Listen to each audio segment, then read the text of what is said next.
I was video chatting with my boyfriend, and his roommates started heckling, wanting to see me. I was giving a demure smile when suddenly, my phone was snatched away. A magnetic voice, laced with laughter, boomed, "Don't be stingy. Let the brothers see what the future missus looks like." The next second, I found myself staring face to face with my ex-boyfriend, the one I'd had a spectacularly nasty breakup with. His smile slowly faded, and after a moment, he just twitched his lips. Damn. The moment he bent down, the tiny star pendant on the silver chain at his collarbone brushed against the camera. My breath hitched as I saw his face. Sweat dripped down Chase Chen's sharp jawline into the open collar of his basketball jersey. He stared at the screen, frozen for 2 seconds, his pupils dilating. Damn. The next second, the phone was thrown somewhere. The screen went black for a second, then was quickly picked up again. Riley Song, holding the phone, grumbled, "What the hell was that?" Chase paused, then scoffed, "Your taste is questionable." Riley, usually so gentle, was unusually irritated. He said coldly, "My girlfriend is wonderful.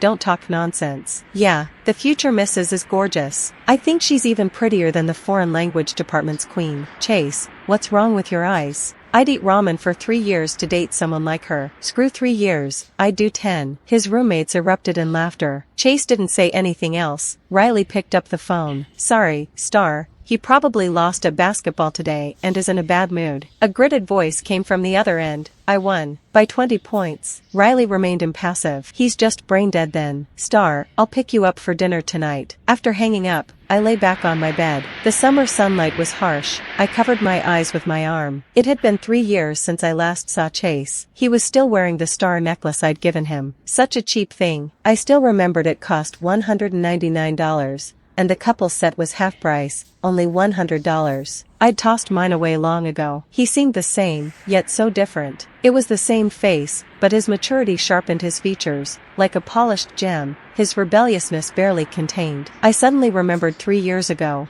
before we took the college entrance exams. Chase, wearing a basketball jersey, was pleading with me, red-eyed, beneath my window. "I'll do anything you say. If you don't like me being around her, I'll never see her again. We promised to go to the same college." His voice was hoarse. A glimmer shone in his eyes in the darkness. "Just don't break up with me, please. Anything you say." He looked so pitiful, almost begging, but I just stared at him expressionlessly and said softly, "Chase, I changed my college application. I'm not going to T-State." My romance with Chase began with a first love losing to a later one, and ended with that later one losing to a childhood sweetheart. In my sophomore year, I transferred and immediately became the top student. The teachers liked to pair a high-achieving student with a struggling one for mutual benefit, so I was seated next to Chase. Chase wasn't interested in studying, but he was very interested in me. He'd tug my hair or steal my pen, holding it high above his head with a mischievous grin. "Jenna, you're so short." He passed me notes in class. I opened it to find a simple drawing of me. I was about to scold him when the teacher noticed the note and displayed it to the whole class,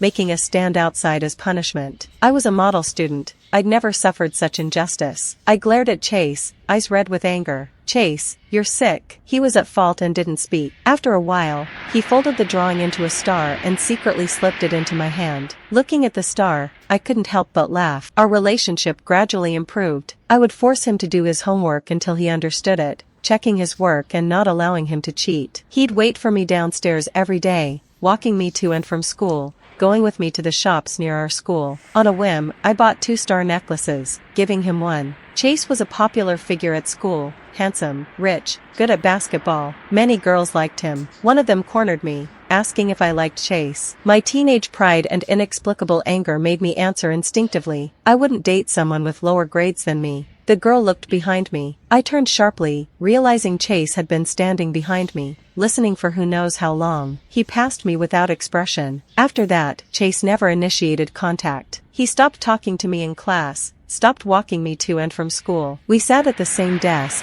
barely speaking a word to each other. I wanted to explain, but he never gave me the chance. Until a year later, Chase, with remarkably improved grades, tied with me for first place. That night, he stopped me and said seriously, "Jenna, my grades are no longer worse than yours. Now, will you like me?" My memories of that time are hazy. I only remember the jacaranda trees on campus blooming like a sea, their petals blown by the wind, the boy's eyes shining brighter than a supernova. The light pierced through light years of cosmic dust, falling directly into my heart. At that moment, I heard my own voice. Okay, and so, we were together. Teenage love was wildly uncontrollable. We were inseparable. Chase introduced me to all his friends, and even tattooed my name on his body. I said I wanted to go to T-State, and he said he would go to the same university with me. His mother was overjoyed by his sudden academic improvement. Thankfully, my grades didn't drop, so parents and teachers turned a blind eye. We became the only openly dating couple at school. I truly believed we would last forever, until I discovered that he had someone more important in his heart. Chase had a childhood friend, Vivian Gu. They grew up together. Vivian's father had been Chase's father's driver. In a boating accident, he'd risked his life to save Chase's father,